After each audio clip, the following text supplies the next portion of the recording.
Hello my dear students, today we are going to start a new chapter in English grammar which is said as present continuous tense. In previous chapter, I have already discussed the simple present tense and how the sentences are formed under it. Now, today we are going to study the present continuous tense which is again a present tense form under tense. Now, what is the meaning of present continuous tense? We need to know at first. The tense that tell us the action by subject is in continuous state. मतलब वो tense tell us बताता है कि जो action यानी जो आप काम कर रहे हो by subject जो subject कर रहा है, right? In every sentences subject do the work. Subject में हम आप सारे लोग आते हैं, right? Noun भी आता है, pronoun भी आता है. I have already taught you in the simple present tense lesson, right? Now see, the tense that tell us the action by subject is in continuous state. Continuous का मतलब जो चले जा रहा है, right? Now, or we can say any action which is still going on. अगर simple language में बोलेंगे तो हम ये कह सकते हैं we can say any action, कोई भी action which जो कि is still going on, जो अभी भी on है, वो काम बंद नहीं हुआ है. Now we will see some examples from it. Our first example is I am eating. Again, I am eating. मैं खा रहा हूँ. Now see here my dear students, you can easily observe that I am eating जिसका मतलब है मैं खा रहा हूँ, तो यहाँ पता चल रहा है कि खाना अभी भी चल रहा है, खाना बंद नहीं हुआ है. ठीक है. If in Hindi I will say कि मैंने खाना खा लिया है, तो हम बोलेंगे कि सर खाने का तो काम हो चुका है, राइट? लेकिन अगर मैं बोलूंगा देखो मैं खा रहा हूं, इसका मतलब क्या, मैं अभी भी खा ही रहा हूं, मेरा खाना चल रहा है. So it is called as continuous form. That's why the chapter name is present continuous tense. मतलब प्रेजेंट का कंटिन्यूअस फॉर्म, जिसमें हम क्या बोल रहे हैं कि we can say any action which is still going on, जो चले जा रहा है. Now see another example my dear students. Now another example is वो खेल रहा है. He is playing. अब देखो यहाँ पे भी बोल रहे हैं ना खेल रहा है, मतलब वो खेले जा रहा है, अभी उसने खेलना बंद नहीं किया, right? So what is the identification of this tense? हम कैसे समझेंगे कि सर प्रेजेंट कंटिन्यूअस में है? अरे बाबा सिंपल सा है, कंटिन्यूअस है. अब आप आइडेंटिफाई करो, रहा है लग रहा ना हर जगह, right? Remember in simple present tense मैंने आपको एक आइडेंटिफिकेशन दिया था. I have given you that how can you identify simple present tense sentences. मतलब सिंपल प्रेजेंट टेंस में सेंटेंस कैसे पकड़ते हैं? जब ता है ती है रहेगा, जैसे खाते हैं, जाते हैं, बोलते हैं, सोते हैं, रोते हैं, है ना? वो आता है, वो जाता है, वो पढ़ता है, मैं सोता हूं. इस तरह करके अगर ता है ती ही में बात होता है तो सिंपल प्रेजेंट टेंस हो जाता है, right? Now here I am giving you continuous form, तो उसके लिए आइडेंटिफिकेशन क्या है? रहा वाला सेंटेंस, यानी रहे हैं, रहा है, रही है, कुछ भी बोल सकते हैं, right? See another example. Sita पढ़ रही है. Now you can easily understand कि मैंने क्या बोला था कि रहा है बोलना मतलब क्या? कंटिन्यूअस फॉर्म, मतलब वो पढ़ रही है, अभी उसने पढ़ाई बंद नहीं की है, वो भी पढ़ रही है. Listen, if you have gone to someone house and you have seen कि आपका दोस्त कुछ कर रहा होगा, तो आप बोलोगे ना अरे तुम क्या कर रहे हो? इसका मतलब क्या होता है कि आपने पूछा है कि कौन सा काम है जो तुम हमेशा अभी कर ही रहे हो, अभी बंद नहीं किया तुमने वो काम. जैसे आप टीवी देख रहे हो, ये भी एक काम है जो आप कंटिन्यूअसली करते हो. जब तक मूवी क्या बोलते हैं, कार्टून या what ever you seen on the watching TV, so while watching TV, अगर वो बंद नहीं हो जाता या टीवी बंद नहीं हो जाता तब तक तो आप देखते रहते हो. सो वो काम कंटिन्यूअस फॉर्म में होता है, राइट? नाउ देखो सीता पढ़ रही है, what will be the translation? Sita is reading. अब पढ़ने का क्या होता है? रीडिंग. यहाँ पे आप पढ़ाई करने को भी पढ़ना बोलते हैं, तो वहां पे रीडिंग के जगह पे आप यूज कर सकते हो स्टडिंग. स्टडी करना मतलब पढ़ाई करना होता है, घर में जो हम लोग पढ़ाई खाई करते हैं, है ना? सो सीता इज रीडिंग और studying. Again I am repeating, मैं खा रहा हूं तो आई एम ईटिंग. खाने का इंग्लिश क्या होता है? ईट. तो हम लोगों ने क्या लगाया यहाँ पे, देखो आप, सी माई फिंगर, ईटिंग, राइट? ना वो खेल रहा है, ही इज प्लेइंग, खेलने का इंग्लिश क्या हो गया, प्ले। नाउ सीता पढ़ रही है तो सीता इज रीडिंग, यानी स्टडिंग या रीडिंग, आपको जो मन है वो लिखो, दोनों सही है, राइट। पढ़ने का मतलब क्या होता है, आप पढ़ाई भी कर सकते हो या फिर आप कोई बुक पढ़ रहे हो, न्यूज़पेपर पढ़ रहे हो, there you can use read और स्टडिंग। और अगर क्लियर लिखा रहा है कि पापा न्यूज़पेपर पढ़ रहे हैं, है ना, पापा अखबार पढ़ रहे हैं, तब तो क्लियर है कि वहां पे रीडिंग ही लगेगा, स्टडिंग वहां यूज मत करना। स्टडिंग का मतलब होता है जब हम पढ़ के कुछ सीखते हैं, तब वहां पे स्टडिंग यूज होता है, ठीक है। Now I have given you some examples, but how can we form the sentence? So we need a sentence structure to know about it, right? Now see the sentence structure which I am going to explain you. Now my dear students, see here. पहले तो identification थोड़ा सीख लेते हैं, then I will explain you the structure.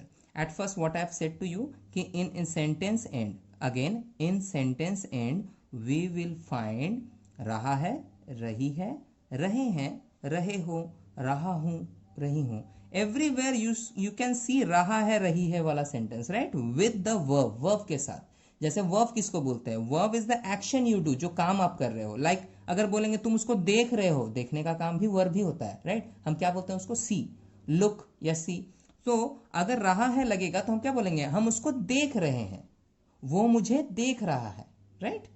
वो सुन रहा है ना, वो पूछ रहा है, ठीक है, मैं जा रहा हूं। तो हर जगह जो काम आप करते हो उसके साथ रहा है, रही अटैच तो करना है। So that's why I have written here that in sentence end we will find रहा है, रही है, रहे हैं, इस तरह का सेंटेंस विद द वर्ब के साथ, राइट। अब चलो सेंटेंस स्ट्रक्चर देखते हैं, okay. Now see here my dear students, sentence structure means how the sentences are form in English through Hindi. जब आप हिंदी में कोई सेंटेंस देखते हो उसको आप कैसे फॉर्म करते हो। नाउ सी हियर, सबसे पहले क्या होता है, in every type of tense you can find that the subject will be the starting point. यानी सबसे पहले बात होता है सब्जेक्ट का, which means who is doing that work, वो काम कौन कर रहा है।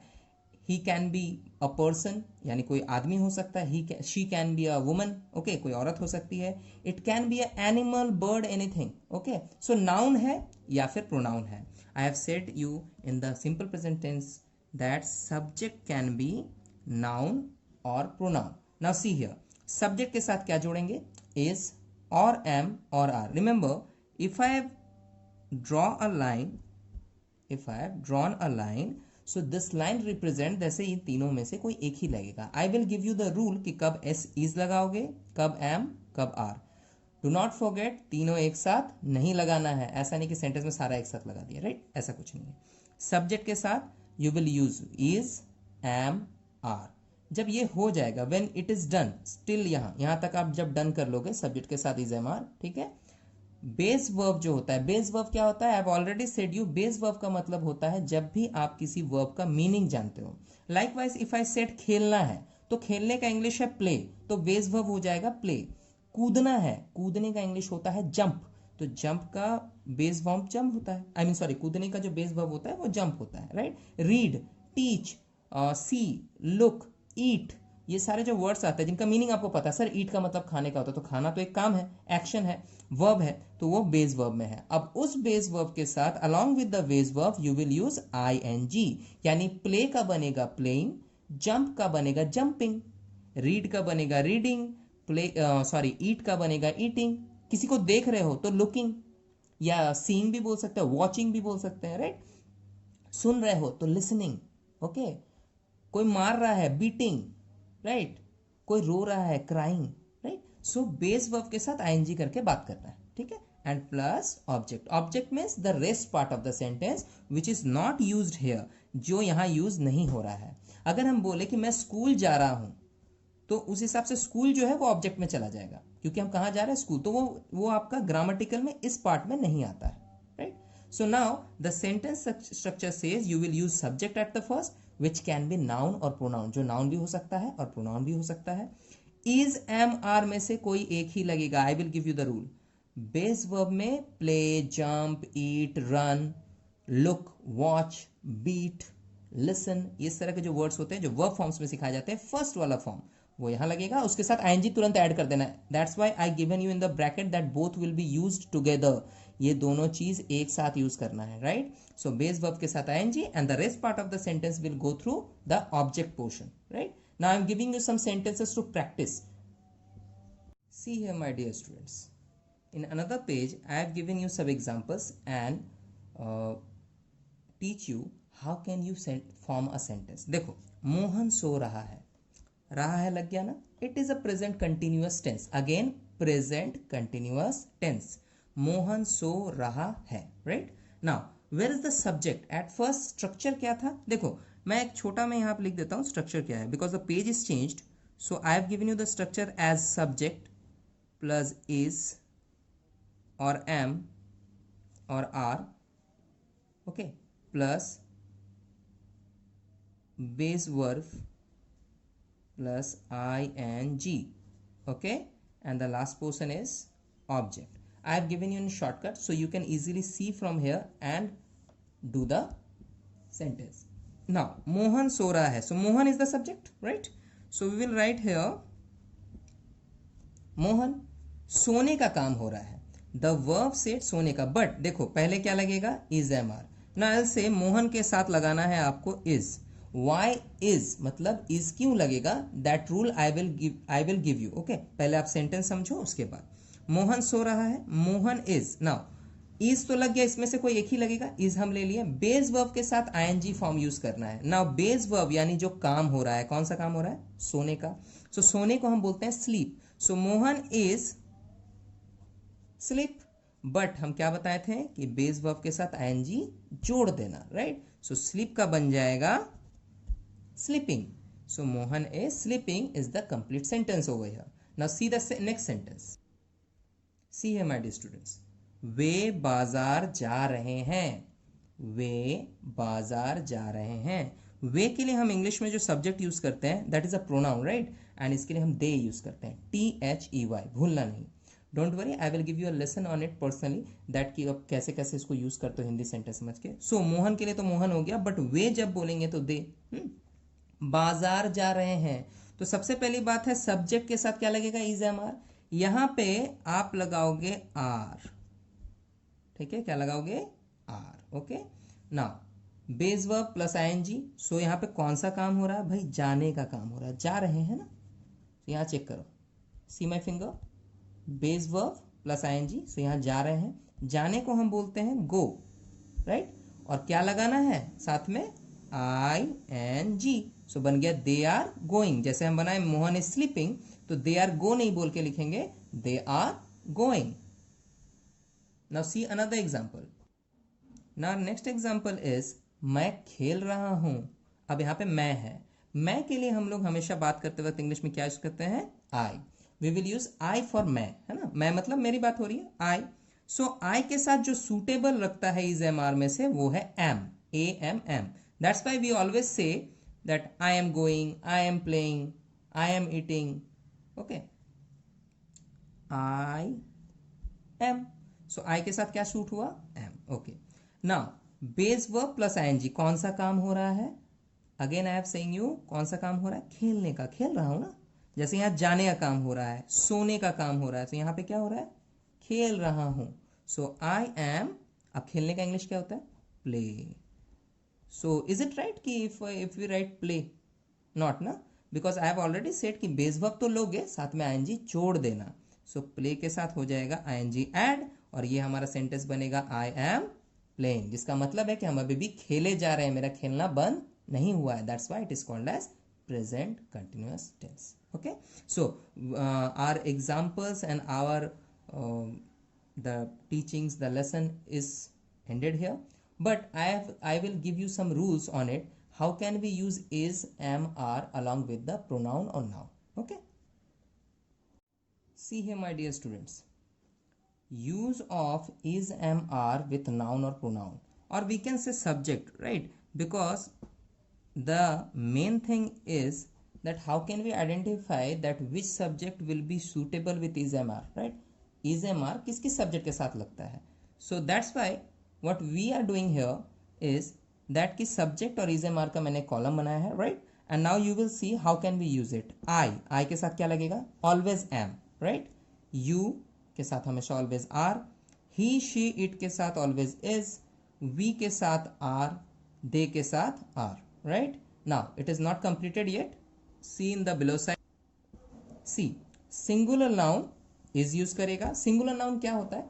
whenever a noun is one, ठीक है, जैसे हम बोलेंगे अ बॉय, सो वहां पे इज ही लगाना, a boy is playing, right. अगर हम बोलेंगे बॉयज, सो वहां पे वो हो जाएगा plural noun which means more than one. जैसे मोर देन वन होगा तो आर लगेगा, right. So if a noun is a single person, single animal, single thing, it will use is. And अगर प्लूरल हो जाता है यानी एक से ज्यादा, मोर देन वन, एक से ज्यादा मतलब दो भी हो सकता है एंड मोर देन टू भी हो सकता है, मतलब एटलीस्ट टू हो जाने से ही एक से ज्यादा हो जाएगा, राइट. सो वो प्लूरल नाउन कहा जाता है. So in plural, sorry, with the plural noun we will use are. Okay, so our lesson is ended over here along with this particular information. और आप लोग क्या करोगे, इसको रिवाइज करोगे, right. you should revise the rules, the definitions, the identification, the sentence structure, and I will give you some sentence practice session on through video lesson, of course. And along with that I will say you that do not use a red pen over here. I have only a red pen because I'm a teacher, right. So you will use black pen over here, right. हमेशा black pen use करना है heading के लिए, कोई भी जगह underline कर रहे हो, right, black pen. And when the answer is coming you will use a blue pen, right. So do not use red pen. Remember, I will check your notebooks. If I found someone is using red pen, I will give a cut mark over there and give the remarks कि यहाँ पे red pen क्यों use हुआ, right. So do not do that. Okay, you should revise the chapter, okay, very attentively, very carefully, that every rule can be understandable to you. Okay, सारे rule समझ लेना है, ठीक है. And in the further lesson, in the next class I will explain you how these rules are work along with different types of sentences. बहुत सारे sentence practice करेंगे, right. And we will understand simple present tense and present continuous tense along with that particular video. Okay, so for today we are ending this lesson.